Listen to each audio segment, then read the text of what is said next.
माता सीता को जब दिया तोते ने श्राप। आप सभी ने भगवान राम और सीता की कई कहानियां सुनी और पढ़ी होगी, लेकिन एक कहानी ऐसी भी है जिसे आप लोग कम ही जानते होंगे। तो आज माता सीता के बारे में एक रोचक कथा जानते हैं। एक समय की बात है जब माता सीता अपने उपवन में घूमने गई थी।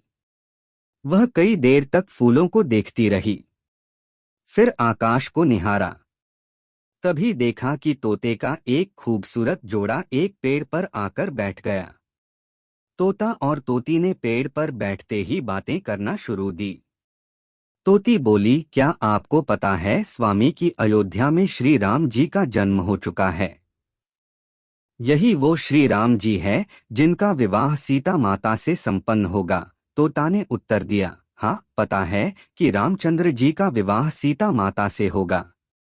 यही रामचंद्र इस धरती पर 11,000 वर्ष तक राज भी करेंगे।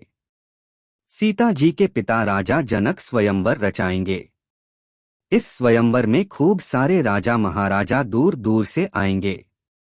वह सभी राजा जनक द्वारा रखे गए धनुष को तोड़ने में असमर्थ होंगे।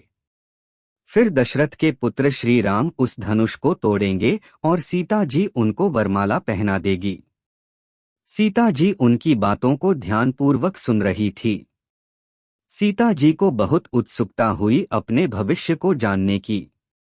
वह उन दोनों के पास गई।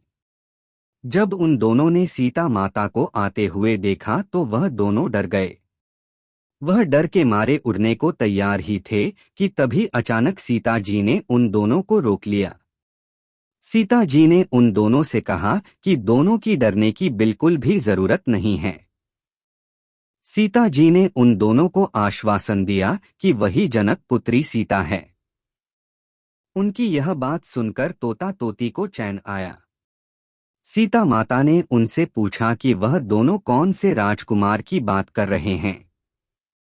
तब तोता और तोती ने बताया कि वह अयोध्या के राजकुमार और दशरथ पुत्र श्री रामचंद्र की बात कर रहे हैं। माता सीता ने पूछा कि जिस धनुष की तुम बात कर रहे थे क्या उसे कोई नहीं तोड़ पाएगा? तो इस पर तोते ने कहा कि वह धनुष केवल रामचंद्र जी ही तोड़ पाएंगे।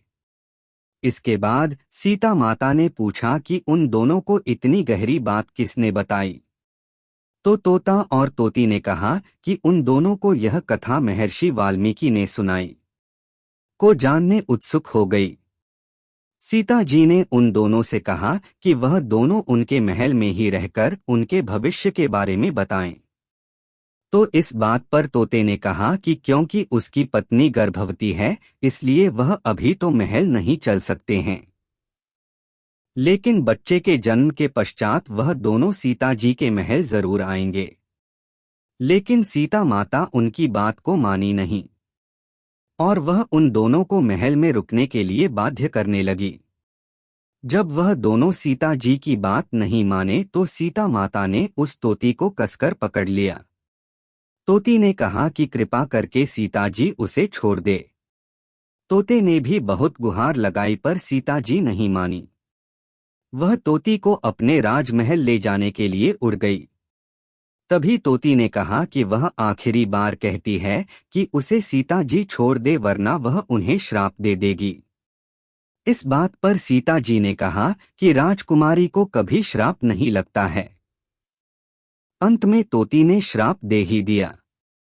तोती बोली कि जैसे आज एक गर्भवती को अपने पति से अलग रहने के लिए बोला जा रहा है, ठीक वैसे ही सीता जी को भी अपनी गर्भावस्था में अपने पति से अलग रहना पड़ेगा।